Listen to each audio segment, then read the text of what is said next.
I am very pleased to introduce Tina Asmussen, who is a postdoctoral fellow at the Chair of Science Studies in the Swiss Federal Institute of Technology in Zurich, an associate member of the Zurich Center for the History of Knowledge.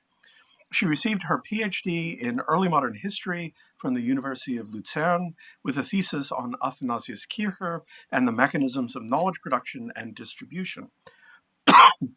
Scientia Kircheriana, Die Fabrikation des Wissens by Athanasius Kircher, which was published in 2016. Before joining the Swiss Federal Institute of Technology, she was a postdoctoral fellow at the Max Planck Institute for the History of Science in Berlin from 2014 to 2017, and at the University of Basel from 2011 to 2014. In 2018, she was visiting scholar at the Center for Science and Society at Columbia University in New York. She is currently writing her second book with the working title Subterranean Economies, Mining and Metal Culture in Early Modern Europe, 1470 to 1650, which I suspect has something to do with Tina's talk for us today, Mining Investment and Antiquarian Practices in Late 16th Century Basel. Thank you and welcome.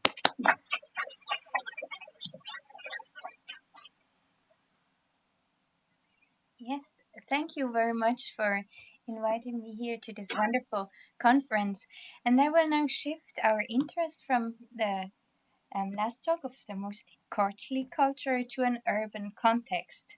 And precisely, I will concentrate on the writing, collecting, and mining practices of Andreas Rieff, a wealthy German Swiss merchant, counsel, and diplomat from Basel. Rieff, son of a wool weaver, was born in 5050 in Basel and had made a considerable fortune with the cloth trade. He married Margareta Brunno,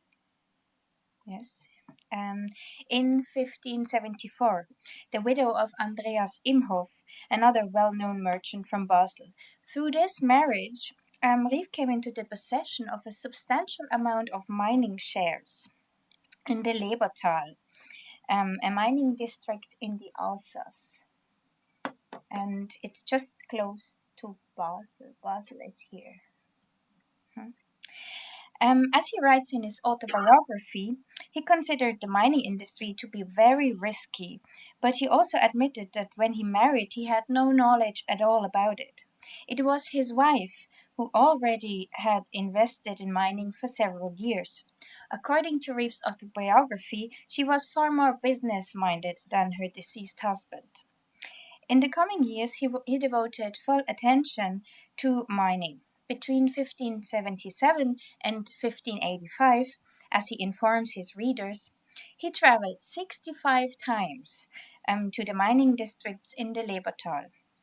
Due to his expertise in mining, he was also commissioned by the town council of Basel to do archaeological excavations with miners from the Lebertal at the site of a former Roman town named Augusta Raurica. And this he did between 1582 and 85. This place is 11 miles away from Basel. And Augusta Raurica was founded 44 before Christ. The archaeological site was described by mid-16th century texts such as the Chronicle of Johannes Stumpf or Sebastian Münster's Cosmographia, a site with 9 towers, the Neun Türme. There existed also letters about legends about hidden treasure and the tragic end of some unfortunate treasure hunters. They circulated in several prints. Apparently, Rieff's knowledge in the domain of excavation work and his connection to skilled workmen who knew how to handle instruments and how to dig tunnels was the reason why the city magistrates approached Rieff. Rieff described this excavation project in one of his 6 manuscripts, the Zirkel der Eidgenossenschaft, in 1600. It is a political history of the Swiss Confederation, which follows in large parts the chronicle of Stumpf, Münster's Cosmographia, and Josias Simler's De Republica Helvetiorum. Unfortunately, Rief's manuscript is in possession of the Historical Museum of Mulhouse in France, and it's hard to get access to it. I have not been able to see it yet, and luckily there is a copy of from the 18th century at the University Library in Basel, but without illustrations. In the section on Basel in this manuscript, Rief discusses the history of Augusta Raurica and also mentions the excavation campaign.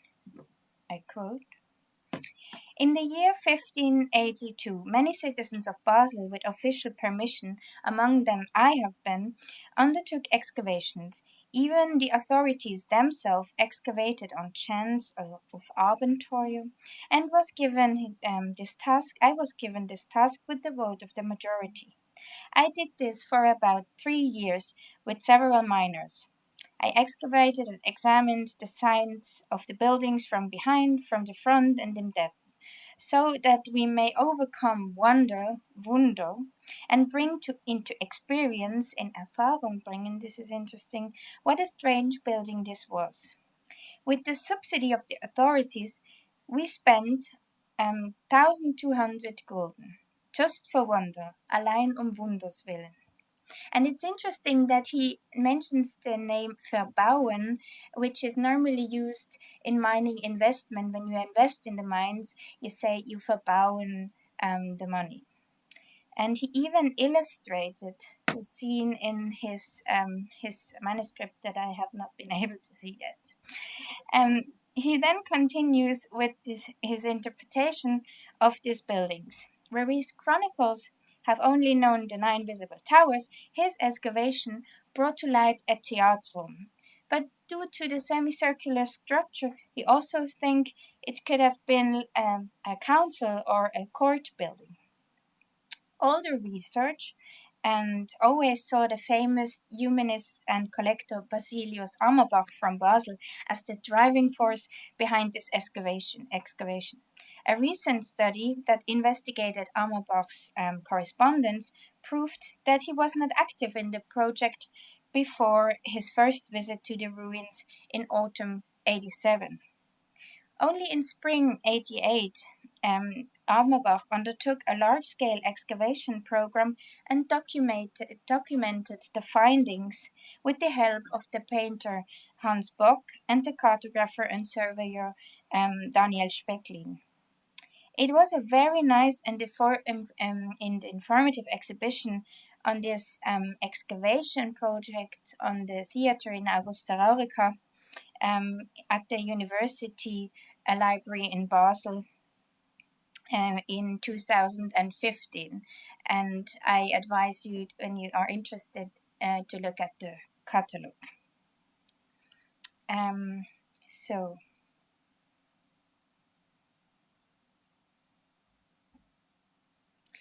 Rief wrote in total about 6 manuscripts, and they are mostly interested in.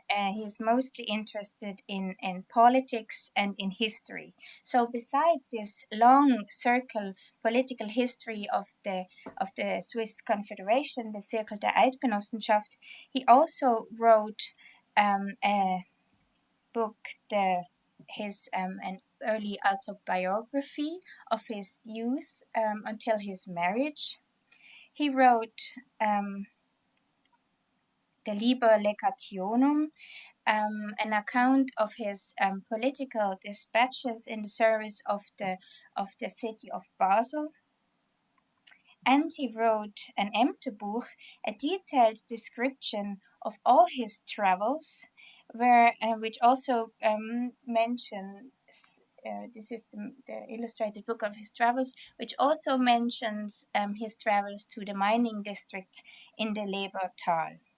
And the last one, which is at the center of my focus today, is an 800 pages long description of his collection of minerals, goldsmiths' work, and especially coins. So the Zirkel der Eidgenossenschaft and this manuscript are by far the most longest manuscript he produced. The Münz- and Mineralienbüchlein connects Rief's political, mercantile, and collecting practices, as we will see, and integrates them into a divine world order, exemplified by his coin collection. This manuscript aimed to list and explain the content of a cabinet with more than 85 drawers. This is the cabinet. So, with and he commissioned it in 1592, and it shows the coats of arms of Rief and Bruno, his wife. And however, it's not how it originally looked like. So in the museum they say has been renovated by a later generation, but they couldn't tell me how it originally looked, and I have to perhaps ask other expert if they could help me. Older and more recent studies use Rief's manuscript predominantly as fact sheets for the political history of Basel and its role within the Swiss Confederation. Regards to his collecting practices, he is in the shadow of his humanist contemporaries like the Basilius Amerbach, Theodor Zwinger, and Felix Platter. One could also mention Caspar Bauhin, who was born just 10 years later than Andreas Rief. Unlike these these scholars, he was not a university professor. The collection of Rief is generally understood to display his influence and wealth as a merchant and counsel, and not at all learning or knowledge. Also, that Rief did not explicitly mention the objects from his excavation at Augusta Raurica is generally seen as a proof that his collection served mainly representational purposes. I am doubting that.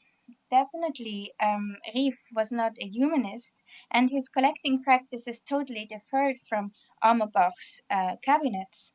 But we should be attentive not to apply Amerbach's intellectual framework as a yardstick to measure Rief's collection. In my view, the Münz- and Mineralienbüchlein does indeed not display erudition explicitly, nor does he present a sophisticated understanding of prudence. He also not mentions the word, but it does display knowledge of a merchant, the skills of metalworking craftsmen, and the political intelligence of a council. The Münz- and Mineralienbüchlein consists of 4 parts, which have different dates. The manuscript started in 1594 and was completed around 1600. It begins with an introduction that is composed as a praise of mining. It is dated to 1599, and I have to skip back here. The title says, "Fine report or Augenschein. As our God the Lord so gloriously furnished the good and coarse earth for the humans in concealment, not only with iron stones, which we humans need for our necessity and adornment, but also with the ores of all kinds of metals, which we cannot dispense, I, Andreas Rief, have collected them for God's praise." The introduction is now followed by an inventory of his collection of minerals and goldsmith work. This is followed by a very long description of his coin collection. And the last part, which starts with a praise of God as creator of all earthly and heavenly things, closes also with prophet Daniel's interpretation of Nebuchadnezzar's dream and the 4 kingdoms. So it's a really encyclopedic manuscript. The very few existing research on this manuscript and the only focus on the first two parts of this booklet, the introduction and the inventory of minerals, which is more or less 64 pages. And the other section are hardly mentioned at all, probably because they are so long, 770 pages, and confusing. Me too.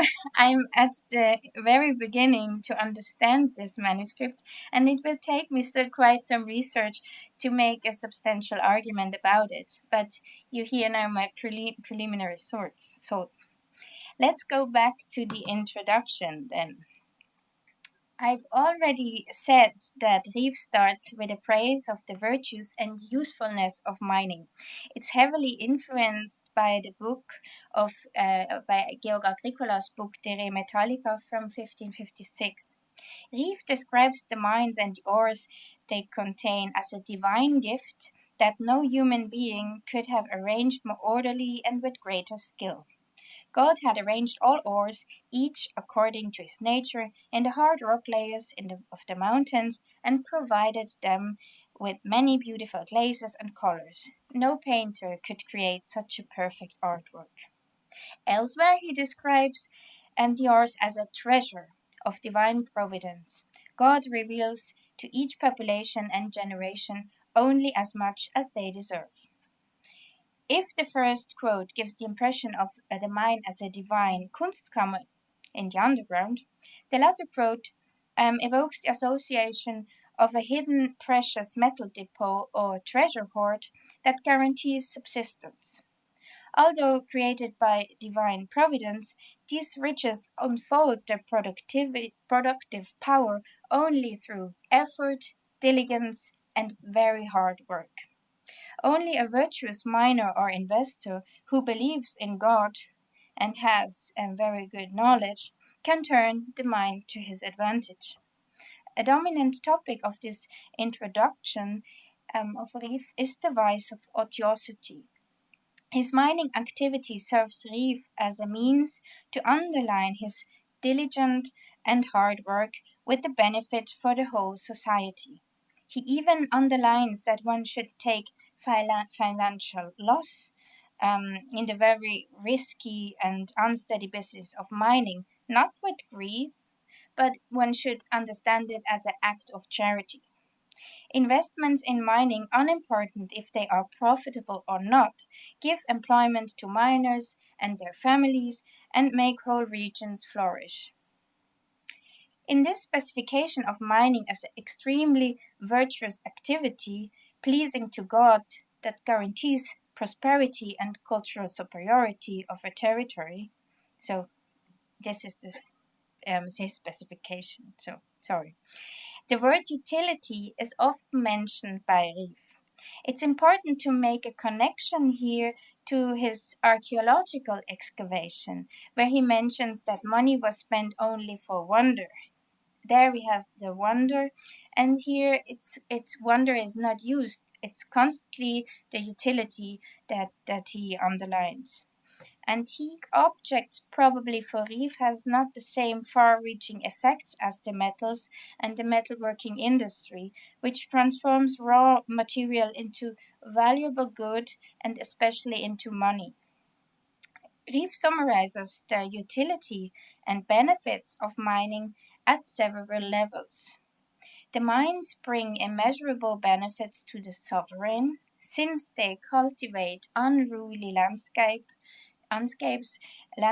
which were inhabited only by fierce beasts before, and mining leads to civilization, religion, and education, as he says. According to Rief, the coins and medals made from the ores bring the sovereigns not only wealth, but also prestige and authority.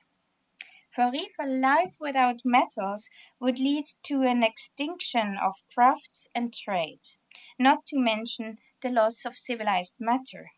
Heavily influenced by the published travel accounts such as Hans Staden's Brazilian adventures, he makes the remarks, quote, "Indeed, it would come to a state where we would eat ourselves, so if we have a lack of metals, like those poor, miserable white Brazilians. These people should be a mirror and warning to us. They do not have a single bread knife in their country, except what is brought to them from Europe across the wild sea. Quote end. These remarks on the economic, social, and cultural significance of mining underscore the encyclopedic character of this manuscript. In the following, Rief unfolds this encyclopedia by tracing the process of metal production from surveying to extracting, refining, assaying, and then continues with a list of metalworking craftsmen. This process is also depicted in the following illustration, and this illustration is dated to 1594. So it begins here with divining, then we have extracting, goes to the underground tunneling, then the whole process of hammering, smelting, refining, and here at the end, the assayer. And also Rief himself gets present in this illustration with his coat of arms and as an investor who is dependent on the mood of Fortuna. The metal processing crafts, it's also here we have the depiction, the same also in the manuscript. It has the extraction, processing, and again the assayer. The metal processing crafts are not depicted here in these two illustrations, but his list starts then with the goldsmith and miners.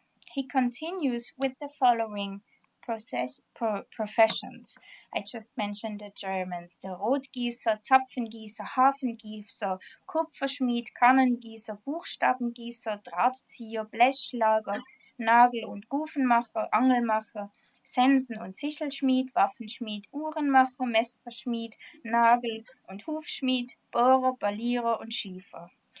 Rief mentions that he had wished to have an example of the work of every metalworking craftsperson, but since space in this manuscript and in his casket is limited, or in his Kunstschrank is limited, he concentrates on the goldsmith's work and coinage as examples. These two crafts are representative for his inventory of the mineral and coin collection. The mineral and coin collection lists all kinds of different ores, precious and semi-precious stones, samples from various stages of the smelting process, but also goldsmith work, various instruments, as well as scales and other equipment from the workshops of mint masters and goldsmiths. Due to his encyclopedic alignment, he not only collected subterranean objects, but also submarine collectibles, such as shells, corals, pearls. For him, navigation and mining, and this is very interesting, is comparable. Both afford ingenious technology, great skill, and are both very risky. Also, the title page of his inventory makes this encyclopedic character visual with the depiction of Ptolemeus and the geographer Marinos of Tyrus, whose work became known through Ptolemeus. That is what is specially known in this inventory, and noteworthy in this inventory, is that he provided all objects with identification of their financial value. In most cases, this was an estimated weight of the precious metal content. Sometimes they remark about the production costs or the particular origins or source of the objects from which the value derived. Since the introduction highlighted mining as a most noble activity pleasing to God, pleasing to God because of the tireless work it involves and the great benefits for the land and its inhabitants, the collection served him as a proof of his tireless work, and he fashioned it as a divine service.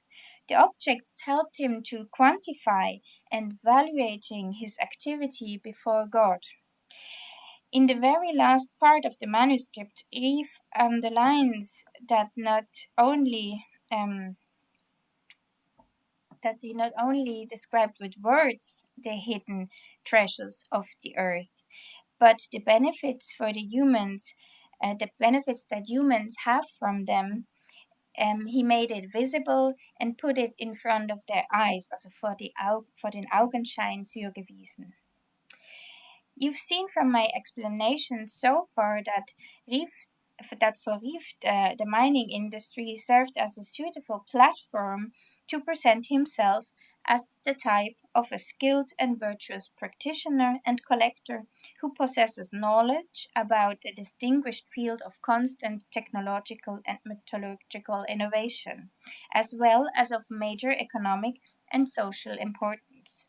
The description of the 84 drawers present a merchant, politician, and historical interested collector. The introduction of his description of the coin collection, he situated his practice of coin collection in his profession as a merchant. Due to his profession, large amount of money went through his hands. From this quantity, he has compiled his collection over many years, as he says. By connecting this collection practices with his profession, he legitimizes his focus on coins in use and not on antique coins, although he had antique coins, but he not mentioned them prominently. The inventory of his coin collection differs from ordinary inventories that I have seen so far because it is less the object itself that he's interested in, but the coin as a medium of authority. If you remember from the introduction what he said about coins bring the sovereign's authority. It is this authority that structures the order of his collection. The title page already indicates this intention, quote, "Besides this inventory, there is also a fine report of all and every monarchy, kingdoms, principalities, shires, towns, and countries, insofar they have minted, in Africa, Asia, as well as in Europe, about and how they went up and down, and in which regiments they stand at present time." Rief thus chooses the coins as a true mirror for the political world order. He starts with the emperor, then goes on with the arranging of his entries, then goes on with the House of Habsburg and the House of Habsburg hereditary lands, followed by the worldly and spiritual electorates, the dukes of the Holy Roman Empires, the barons, Freiherren of the Holy Roman Empire, then the minting towns, the Swiss Confederation, the bishoprics and abbeys that count to the Holy Roman Empire, then the Pope, the cardinals, the bishop, dukes, cities, and republics of Italy, Spain and the Spanish hereditary lands, and I will not repeat the entire list here, the Kingdom of France with the provinces, Kingdom of Sweden, England, Scotland, Denmark, Norwegia, Persia, Arabia, and Egypt. At the example of the Swiss canton Rhätia or the Drei Bünden, we see here very well how this part is structured. He does not present the coins, but the coats of arms. He then goes on with the historical account of these sites and always ends with the content of the specific drawer. We see here on the list the last part of St. Gallen, and he just mentioned an Reichstaler 20 Batzen, Stück mittlere Münzen, Stück kleine Münzen. And it's completely impossible to know what kinds of coins he had.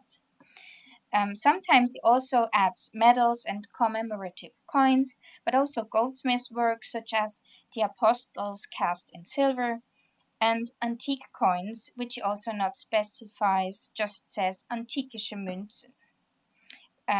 But I'm still puzzled what I should do with this list, or this 770 pages entry. First, it remembered me on Stumpf's Chronicle, because he also recounts the political history of the countries on the basis of their coins. So he always has also coins, but in terms of the order, it does not match neither to the Cosmographia. Especially with his description of the inventory, his coin collection shows that an object-centered approach does not really bring me further here. And it probably had done, it works with Almabach, but not with Rief. What becomes visible through here is that Rief was an active reader of current literature indeed. And literature of mining, the Cosmographia, like travel accounts, and he really, it was important for him to show his reading. The way he puts the metalworking crafts at the center of this manuscript shows how mining and metallurgy became a key sector in the early modern society, not only in terms of economic prosperity, with its utilitarian connotations, but also as a socio-cultural phenomenon whose materials and products affected or even enabled many areas of life and rulership. The culture of mining and metallurgy in early modern Europe thus helped to bring a new valuation of this hands-on metal practice forward and into print. It led to an appreciation of the skills of extraction and ore processing. As I already mentioned, that Rief does not touch the concept of prudent explicitly, he was very aware on the discourse of prudence in technical literature at his time, and he read Agricola, especially Agricola, on which Rief relies heavily. Is important for the conception of his booklet, as I think, and he made prudence explicit. Agricola represents mining as a bodily, spiritual, material, technical, and intellectual undertaking. Agricola highlights how profound knowledge about the earth and its natural resources are essential requirements for being an ideal miner. And this figure is an ideal figure, more probably as a mining investor and not really one that goes down to the mines. There are many arts, I quote here, there are many arts and science of which a miner should not be ignorant. First, it is philosophy, that he may discern the origin, cause, and nature of subterranean things. For then he will be able to dig out the veins easily and advantageously, and to obtain more abundant result from this mining. In addition, in addition, this miner should be well versed in medicine, astronomy, surveying, mathematics, architecture, drawing, law, but he should also have a good manual skill to be able to handle tools and machines. These characteristics outline the figure of this ideal miner, which Agricola calls metallicus sapiens, but also metallicus prudens, a learned or knowledgeable miner. This idealized picture of mine work was therefore intricately tied to courage, Christian virtue, temperance, prudence, and Techne. He thus ties the classical virtues of humanist learning to a vernacular craft culture of mining and connects the figure of the prudent mining entrepreneur with the diligent workman, skilled engineer, and faithful servant of God. Rief in his manuscript adopts this encyclopedic framing and the mining-related knowledge, and creates his own world order with that. Thank you.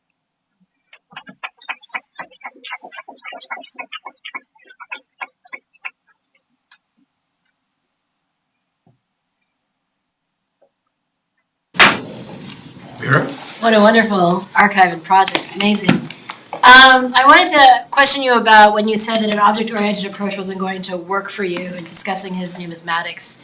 And maybe not in particular coins, but maybe more generally it would. And I bring to mind a talk I heard Martin Mussel give last week in Hamburg, where he's looking at a late 17th century numismatic manuscript, which is global in scope like this. And he was arguing that this is very innovative for numismatics because numismatics is such an established field, it's very Greco-Roman, usually doesn't have space for other parts of the world. And it's really striking to me the presence of Africa and Asia in his study, particularly if you go back to the title page. Not only does he list them before Europe, but the landmass of Africa is very optimistic. And the detail that's given to the Nile, for example. And I'm wondering if it can be connected to the fact that I have heard an archaeologist tell me that the majority of gold actually in Europe was traded from West Africa for centuries. And whether he is thinking in those terms in his approach to coinage. And that might be the reason why he is taking this much more global approach than is the more learned norm at the time. Yeah, thank you. With object-oriented approach, I meant more that it was referring to my talk that I had with a discussion that I had with a numismatics from the Historical Museum in Basel, and that it makes no sense trying to identify these objects here, because it will be very difficult with this information. But I share your idea that he was certainly aware of the trade with metals and of West Africa and with the Fuggers and the copper trade. So I think he was really well aware. And I have to go further about the areas beside we have next to Europe that are interesting here. But what is interesting, he also mentioned these countries when he does not have any coins for like that it's a complete image. So. Thank you so much. That's just, an amazing text. Yes. I have two questions. The first one is, it's interesting that he is focused also on kind of local history, as a lot of those Swiss scholars and writers are. So what you make of that, and then also you mentioned that his and Amerbach's collections were very different. What did you mean by that? So that Amerbach, to answer the last question first, he sampled drawing images in a lot of different types of objects, and also heavily the antiques. He was very much interested in antiques, and it was not the case with Rief, who just he had drawings in his costume and just minerals. Although he did have this beautiful illuminated book cabinet, collection itself. I guess I think of Amerbach as so interesting because of his interest in minerals and goldsmiths and so yes, you're absolutely right in that regard. And also with the design of this Münz and Mineralien Büchlein, Amerbach's lists are not that fancy, they're just lists, and here we have really a nice book, and he had a it is illuminated.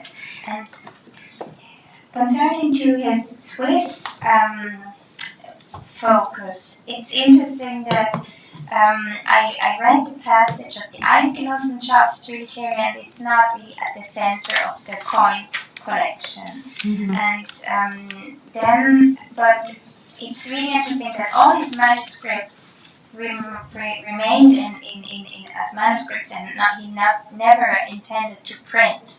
So I really think that he intended his text to the face-to-face communication within the city, and as means of to find his stance in the urban society.